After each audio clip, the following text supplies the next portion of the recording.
पत्नी कड़वा बोलने वाली होती। अरण्यम नयो गंतव्यम, हमें जंगल जाने की आवश्यकता नहीं। बोली क्यों? कोई यथा अरण्यम तथा गृहम, जैसा जंगल है वैसा ही तो घर है। देख लेना कहीं घर तो जंगल नहीं बन गया। क्यों? मकान बनाता है मिस्त्री और घर बनाती है स्त्री। अगर गृहिणी सही है तो घर स्वर्ग है, तो अगर गृहिणी सही नहीं तो घर नरक। इसने देखा कुग्राम वासा कुलहीन सेवा, कुभोजनम क्रोध मुखी च भार्या, मूर्खस्य पुत्रा विधवा च कन्या, बिना अग्नि में ते प्रदहन्ति काया। कुग्राम वासा इसे कहते हैं जिस गांव में कोई मंदिर ना हो, जिस गांव में कभी यज्ञ ना हुआ हो, जिस गांव में कभी कथा सत्संग न हुआ हो, जिस गांव में विद्वान लोगों का निवास न हो, उसे कहे कुग्राम वासा। कुलहीन सेवा, जो कुल से हीन हो, चरित्र से हीन हो, वो ऐसी व्यक्ति की सेवा है। कुग्राम वासा कुलहीन सेवा, भोजनम, भोजन कैसा हो? पका हुआ, पड़ा हुआ, अधिक नमक भरा भोजनम। क्रोध मुखी च भार्या, पत्नी कैसी हो? पूरे गुस्साए, दिन भर तो परिश्रम करके घर में आए कि शांति से रोटी खा करके सोएंगे। पत्नी ने कहा क्यों जिंदा आ गए? मर जाते हमें शांति मिल जाती, आ गए फिर हमारा खून पीने के लिए। बताओ दिन मरेगा जो बराती घटा है। कुग्राम वासा कुलीन सेवा, कुभोजनम क्रोध मुखी च भार्या, और मूर्खस्य पुत्रा, पुत्र हो तो मूर्ख। अब विधवा का कन्या, कन्या हो तो विधवा हो। अगर ये 6 घट है तो आपको अग्नि की आवश्यकता नहीं पड़ेगी।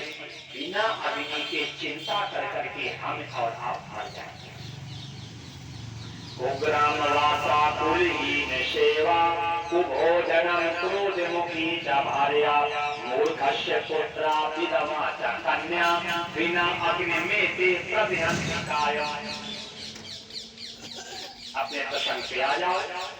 एक कुंदनपुर के राजा थे भीष्म, उनके 5 पुत्र थे, एक कन्या थी, उसका नाम था रुक्मिणी। सदियों के साथ उद्यान माने जंगल में घूमने गई। और जब रुक्मिणी जंगल में घूमने के लिए गई तब तोता और मैना से भगवान कृष्ण की सुंदरता, तोता मैना से भगवान की सुंदरता सुनी। रुक्मिणी को कृष्ण से प्रेम। देख लो प्रेम ऐसे होता है। तो यहाँ तो बहन जी नाती जाए, तौली जाए, नचाई जाए, दौड़ाई जाए, खाना बनवा के खाया जाए, ये भी प्रेम नहीं होता है। वो तो भगवान ने हमें लड़की बनाया ही नहीं, मेरे अरमान रह गए। अगर भगवान ने मुझे लड़की बना दिया होता तो शादी करते नहीं, और लड़के वालों को लड़की देखने की तमीज सिखा देता। अगर लड़के वाले पूछने लगे बेटी की लंबाई कितनी, सीधे कहो तुम्हारे घर में क्या सब आलसी पैदा हुए क्या? हमारी लंबाई देख करके कोई सुनी निकाल करके भक्ति खाओगे क्या? अगर लड़के वाले पूछने बेटी का वजन कितना, सीधे कहो फसाई हो क्या? शिकवा जब बदला लेता तो देखता 10 किलो का है कि 20 किलो का। ऐसा जवाब दो तो लड़के वालों को लड़की देखने की तमीज आता है। क्या कहेंगे? गृह लक्ष्मी। अजब बहू आपकी गृह लक्ष्मी है तो लक्ष्मी तौली जाती है क्या? नचाई जाती है क्या? दौड़ाई जाती है क्या? आज ऐसा तमाशा बन गया। लड़कियां नाती जा रही है, तौली जा रही है, दौड़ाई जा रही है, नचाई जा रही है, और खाना बना के खाया जा रहा है, फिर भी प्रेम नहीं हो पा रहा। तमाशा हो गया तुम्हारे। क्या देखेंगे? लाइट और हाइट, घर में हो रही हाइट। क्या देखेंगे? लाइट कैसे कैसी हो? हाइट कैसी हो? मैं सुपर मोड़ जैसी। कभी घर में हो रही भाई? पहले क्या था? पहले देखते थे बहू कैसी हो? सीता, सावित्री, गार्गी, अपोलो, अरे शांति आ गई। अब तो सबको चाहिए कौन? सूप रखा। जानते सूप रखा वाले नाखून बड़े बड़े नट, उसी के नाम सूप रखा। अब कोई नहीं चाहता कि हमारे घर में सीता सावित्री आ जाए, सबको चाहिए तारका।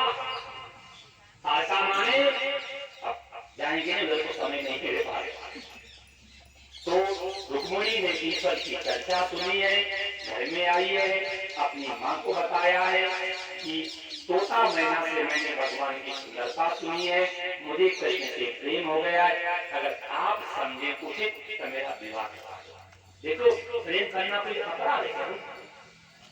अगर हमें किसी से प्रेम हो गया है, एक माता पिता ऐसे है जो हमेशा बच्चे की इज्जत को सिखाते हैं।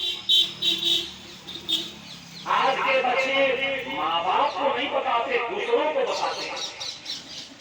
माता पिता ऐसे हैं जो हमेशा बच्चे की इज्जत को छिपाता है। रुक्मिणी ने अपनी माँ को बताया है, माता जी ने अपने पति को बताया है, भीष्म जी ने अपने पुत्रों को बुलाया है। क्यों? कोई उत्सव करे, बच्चे बड़े बड़े हो जाएं, आपकी जिम्मेदारी है कि बच्चों से परामर्श कथा करवानी है, विवाह करना है, यज्ञ करवाना है, गृह प्रवेश करना है, तो आपकी जिम्मेदारी है कि अपने बच्चों से परामर्श करें। तो आपने कहीं यज्ञ ठान दिया और बच्चे तुम्हारे तैयार नहीं हुए, तब दिक्कत होगी नहीं होगी? आपने यज्ञ की तैयारी कर दी और बच्चे कहते हम नहीं शामिल होंगे, तो क्या होगा? कोई भी काम करिए पहले बच्चों से परामर्श करिए। भीष्म ने अपने पुत्रों से पूछा, रुक्मिणी ने मना कर दिया, मैं अपनी बहन का विवाह उस आई के छोरे के साथ नहीं करूंगा। मेरी बहन राजकुमारी है, मेरी बहन राजकुमारी है और मैं अपनी बहन का विवाह किसी राजकुमार के साथ करूंगा। पिताजी ने कहा राजकुमार है कोई? बोले हाँ। कौन? 6 देश के राजा है दमघोष, और दमघोष के पुत्र का नाम शिशुपाल। लग्न तकरीब की गई, 6 देश भेजी गई, शिशुपाल आया है, रुक्मिणी को मालूम हुआ, साफ मना कर दिया मैं विवाह नहीं करूंगी। पिताजी ने समझाया, माताजी ने समझाया, भैया ने समझाया, भाभियों ने समझाया, रुक्मिणी नहीं मानी। तो अंत में सुदेव नाम के ब्राह्मण ने समझाया। सुदेव नाम का ब्राह्मण समझाने लगा, रुक्मिणी रोने लगी। रो करके का कौन ऐसा पिता होगा जो बेटी के योग पर न दे? आप मेरे पिता हैं, मैं आपकी पुत्री हूँ, अगर आप चाहते हैं मेरा ब्राह्मण पत्र लेकर के गया है, भगवान ने अपनी सत्कार किया है, फिर ब्राह्मण ने भगवान को पत्र दिया है, भगवान ने पत्र पढ़ा है और तुरंत भगवान वहां से चल पड़े। तुरंत भगवान वहां से चल पड़े हैं। ब्राह्मण वापस आया है, रुक्मिणी दुखी बैठी है। ब्राह्मण को देख करके रुक्मिणी ने ब्राह्मण से पूछा आप द्वारका गए? ब्राह्मण ने कहा कि रुक्मिणी के मन में इतना लंबा सफर कहीं पहुंच ना पाए। फिर रुक्मिणी के मन में दुविधा ये थी कि बड़े आदमी विदेश के टूर पे जाता हो, कहीं ऐसा ना कहीं घूमने गए। रुक्मिणी ने पूछा प्रभु मिले थे? बोले हाँ। फिर रुक्मिणी के मन में दुविधा हुई कि जो भी विधायक सांसद मुख्यमंत्री होते इनके लेकर इनके पिए पड़ते, ऐसा ना हो पत्र दिया गया पढ़ा ना हो कहीं पिए को दे दिया। पत्र भगवान को दिया? बोले हाँ। प्रभु ने पढ़ा? बोले हाँ। प्रभु आएंगे? बोले हाँ। रुक्मिणी रोने लगी। ब्राह्मण आप द्वारका भी चले गए, प्रभु भी मिल गए, पत्र भी दे दिया, पढ़ भी लिया, हमारे समर्पण में क्या कमी थी जो प्रभु नहीं आएंगे? ब्राह्मण ने कहा आएंगे नहीं, बोले फिर बोले आ गए। आएंगे नहीं बोले, फिर बोले आ गए। जैसे देखा आ गए, रुक्मिणी भाग करके गई पैरों के पास, पैन अब लगा नहीं, पैन अब लगा उत्तर, क्यों? जिसको मैंने चाहा वो आ गया। भैया उत्तर लगाया गया, स्नान करवाया गया, मेदी सजाई गई। शिषपाल को जब ये बात मालूम हुई तो शिषपाल ने कहा एक काम करो, ये अम्बा देवी के मंदिर में जो पूजन का उत्सव होता इसे कैसे?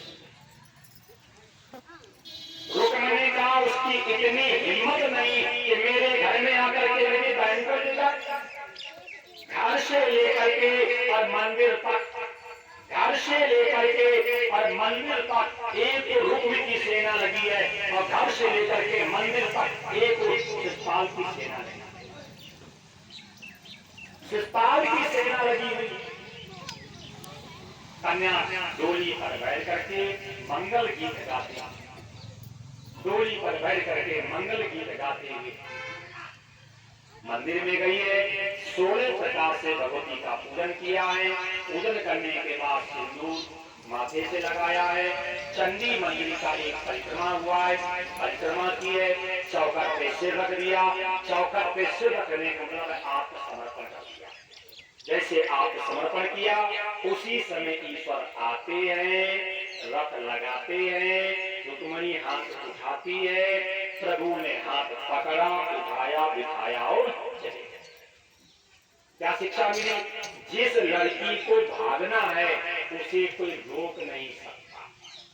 क्यों? एक ओर लगी है भाई की सेना और एक ओर लगी है होने वाले बालन की सेना, लड़की फिर भी भाग गई। दूसरी शिक्षा लो, किसी भी लड़का में और किसी भी लड़की को भगाने की हिम्मत नहीं। लड़की हमेशा लड़का को भगाती है और पिटाई हम लोग खा जाते हैं। हमने तुमसे प्यार किया आंवला समझ के और तुम्हारे बाप ने मुझे पीट दिया तबला समझ के। ऐसे भागवत में 3 कथाएं की है जो लड़की ने लड़का को भगाया है और पिटाई हम लोग खा जाते हैं। आपकी बहन जी कहती हम तुलसन के माध्यम से छबरा बोलवाएंगे, टंकी के पास मिलना, हम तुम्हारे साथ चलेंगे और बच्चे मिलिए।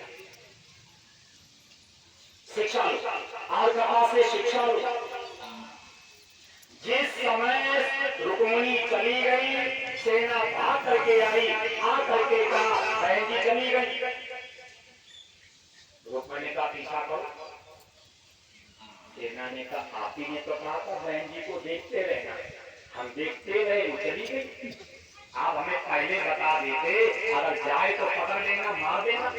तुमने कहा था बहन जी को देखते रहो, हम देखते रहे, वो चली गई, तो पीछा करो। अंत में पीछा किया गया है। रुक्म ईश्वर को गाली देने लगा है, प्रभु को क्रोध आया है, लेकर के चक्र मारने दौड़े हैं। रुक्म भागा ईश्वर की ओर और शिषपाल भागा, रुक गया डोली। अगर कोई माताओं के कपड़े पहले माताओं की डोली में चला जाए, माताओं के समूह में चला जाए, तो उसे मारना नहीं चाहिए। मेरे हिसाब से ये कथा दिल्ली पुलिस ने पढ़ी होगी। क्यों? जब बाबा रामदेव सूट पहन के भागे थे, छोड़ेंगे क्यों? 7 का नियम है। अगर कोई माताओं के कपड़े पहन ले, माताओं के समूह में चला जाए, माताओं की डोली में घुस जाए, तो उस व्यक्ति को मारना अपराध, उसे मारना अपराध। अब सेवकों ने कहा पालकी ससुराल ले चले की शिषपाल ने कहा हंसी कर रहे हो, शादी नहीं ससुराल का है। अरे शादी हो तब तो ससुराल हो, अरे घर चलो, जिंदा रहेंगे और दोबारा शादी हो जाएगी और मर गए तो। भैया पालकी पहुंची चीर देश। आप देखना जब लड़की का विवाह होता है तो सबसे ज्यादा सुखी माँ होती है, और विवाह होने के बाद सबसे ज्यादा दुखी भी माँ होती है। क्यों होती है? क्योंकि आज की माताओं ने अपनी बहुओं को मुंह दिखाई दी नहीं। माता कौशल्या ने सीता जी को जो मुंह दिखाई दी थी, आप अपनी बहू को दे दो, मैं दावा करता हूँ ये मॉडल जवानी की बहू में सास को दिल के अंदर रखना।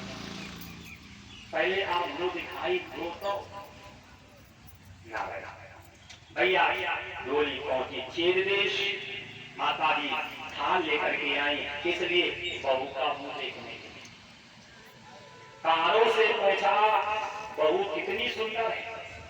कारों ने कहा माता जी हम तो डोली के पास खड़े थे और शादी अंदर हो रही थी, आप देख लो बहू कितनी सुंदर है।